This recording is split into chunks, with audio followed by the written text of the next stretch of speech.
کچھ عرصے تو یہ پیش آتی ہے ہر مومن کو کہ جہاں نفس آمادہ نہیں ہوتا، جہاں انسان کا کچھ کرنے کو دل نہیں چاہتا، تو وہاں پہ جب اتنی ساری چیزیں بتائی جائیں، یہ بھی کرنا ہے، یہ بھی کرنا ہے، یہ بھی کرنا ہے، تو اور نفس پہ بوجھ محسوس ہوتا ہے کہ بھائی انہوں نے تو اتنا ہوم ورک دے دیا، اتنا کام دے دیا۔ اور دیکھیے جتنا ہوم ورک میں آپ کو دے رہی ہوں پچھلے دنوں سے بھی، ایک تو وہ پورے سال کے لیے ہے، تو روز کے روز کرنا ہے، تو اس لیے زیادہ گرا طبیعتوں پہ نہیں گزرنا چاہیے، ایک دم سے نہیں کرنا، آہستہ آہستہ کرنا ہے، لیکن کرتے رہنا ہے۔ ان بچوں کی طرح نہیں کہ جو ساری چھٹیاں کھیل کے گزار دیتے ہیں اور پھر جب اسکول کھلنے والے ہوتے ہیں اس سے چند دن پہلے لے کے بیٹھتے ہیں، لو بھائی اب اتنا سارا ہوم ورک، تو پھر مصیبت محسوس ہوتی ہے۔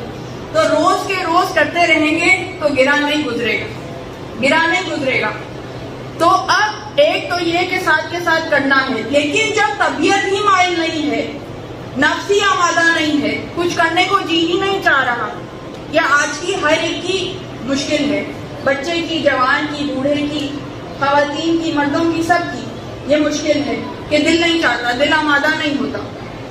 تو اب جب دل آمادہ نہیں ہوتا تو اس مشکل کو حل کرنے کے دو طریقے ہیں، ایک روحانی طریقہ ہے، ایک جسمانی طریقہ ہے، یعنی کہ دوا بھی کرنی چاہیے اور دعا بھی کرنی چاہیے، تو ہی اثر ہوتا ہے۔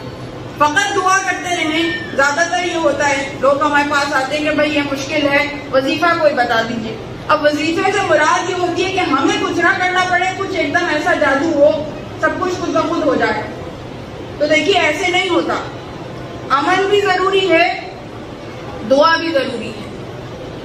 تو اب دونوں طریقے میں آپ کو بتاؤں کہ جب اس طرح سے ہو کہ نفس آمادہ نہیں ہے، طبیعت بوجھل ہے، کچھ کرنے کو جی نہیں چاہتا، تو اس کی دو وجوہات ہیں، ایک جسمانی یا ہمارے روزمرہ معمول کی وجہ سے،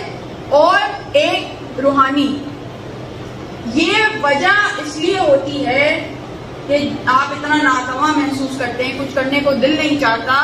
کہ جب آپ ایسے معمولات میں اپنے آپ کو مشغول کر لیتے ہیں، اتنی زیادہ چیزوں میں مشغول کر لیتے ہیں جو بے مقصد ہوتی ہیں، گناہ نہیں، صرف گناہ نہیں، گناہ کریں گے تو اور بھی جلدی اس کا اثر ہوگا، اس کا تو 10 منٹ 15 منٹ کی بھی روح برداشت نہیں کر سکے گی، لیکن مباح اعمال بھی جو بے مقصد ہوں وہ آپ کے روح پہ بوجھ ڈالتے ہیں، آپ کے نفس پہ بوجھ ڈالتے ہیں، جس کی وجہ سے طبیعت بوجھل ہونے لگتی ہے، روح بوجھل ہونے لگتی ہے۔ جیسے کہ آج کل کی مثال فیس بک، واٹس ایپ، انسٹاگرام ہر ایک کے پاس ہے، اور دیندار لوگ ہی اس کو کتنا استعمال کرتے ہیں، کتنے گروپس ہیں، اس گروپ کے میسیجز، اس گروپ کے میسیجز، یہاں سے وہاں شیئر کرنا، وہاں سے وہاں شیئر کرنا، یہی کتنی ایکٹیویٹی ہے۔ آپ وہ ثواب سمجھ کے کر رہے ہیں، اور بے شک ثواب بھی ہے،